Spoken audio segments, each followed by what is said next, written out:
안녕하십니까. 문학과 과학을 사랑하는 사람들의 세상 사는 얘기입니다. 오늘은 광주의 한을 팔아 이득 보는 자는 누구인가? 호남이 보수의 본산이다. 이런 주제로 말씀드릴까 합니다. 2025년 1월 4일 조선경제 김경화 기자의 기사입니다. 이 기사는 한마디로 요약하면 호남 대한포럼 박은식 대표였던 청년 의사 좌파 탈출기를 다룬 내용입니다. 전남 무안 출신 아버지와 화순 출신 어머니 사이에 태어나 광주광역시에서 자랐습니다. 선거 때마다 민주당이 이기게 해달라고 부처님께 삼배를 올리며 기도했던 전형적 호남 좌파였다. 그랬던 청년이 서울 한양대 의대에 진학하면서 대한민국 성공의 역사를 이끈 보수파의 가치를 다시 보게 됐다. 박은식 호남 대한포럼 대표는 자유민주 대한민국의 본산은 호남이었다고 하면서 광주의 한을 팔아 이득을 보는 자들은 누구인지 호남이 이용당했다는 걸 알아야 한다고 했다. 광주에서 나고 자란 전형적인 호남 좌파였던 박은식 호남 대한포럼 대표가 서울로 대학을 오면서 개안했다. 눈을 떴다는 말이죠. 그는 보수는 대한민국에 대한 긍정에 시작한다고 하면서 지금 같은 때일수록 보수 우파의 가치가 더 소중하다고 했다. 박정희 대통령 기념관 전시실 초입에 당시 시대상을 담은 키워드를 배경으로 박 대표가 써 있었다. 양수열 영상미디어 기자의 기사를 썼습니다. 지난해 총선 때 고향 광주 동남을 지역에 국민의힘 후보로 출마했다가 시원하게 망했다. 득표율 8.6%, 선거 비용을 돌려받는 10에서 15% 기준에도 못 미쳤다.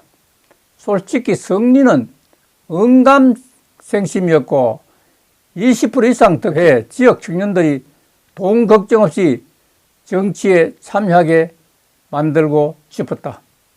많이 속상했다. 내 진심을 고향이 이렇게 몰라주나 싶어 서럽기도 했고요. 하지만 총선 후 호남에서 벌어지는 일들을 보자 더 한숨이 나왔어요.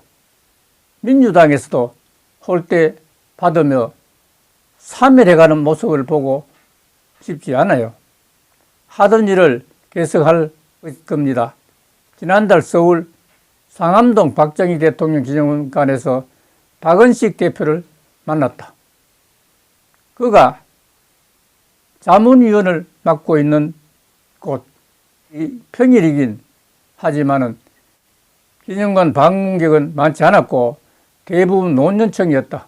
박 대표는 어르신들이 향수에 젖어 찾는 곳이 아니라 젊은이들이 새로운 문화를 창조할 수 있는 공간이 됐으면 좋겠다는 아이디어를 내고 있다고 말했다. 최근 펴낸 책 당신을 설득하고 싶습니다. 에서도 박정희 이승만 전 대통령의 업적에 대해 평가했다. 그는 두 보수 우파 대통령에 대해 스스로 깨쳤다고 했다. 호남파리 좌파의 민낯, 이런 제목에서 따로 공부한 계기는 무엇인가라는 질문에 제일 먼저 2006년 북한의 핵실험이었다. 대학 동기들과 왕십리 시장 골목에서 닭갈비를 먹고 있었는데 한 녀석이 그거 봐라, 빨갱이 새끼들 믿으면 안 된다 했지. 라고 했어요. 반박할 수 없었다. 불과 며칠 전에 제가 김대중의 햇빛 정책이 옳다고 목소리를 높였거든요. 그렇지만 다시 생각해보면 하루아침에 세상이 변할 수야 없을 것이라는 생각을 함께 하면서 마칠까 합니다. 을사년새에 가정의 만복이 깃들기를 빌어드리면서 마치겠습니다. 감사합니다.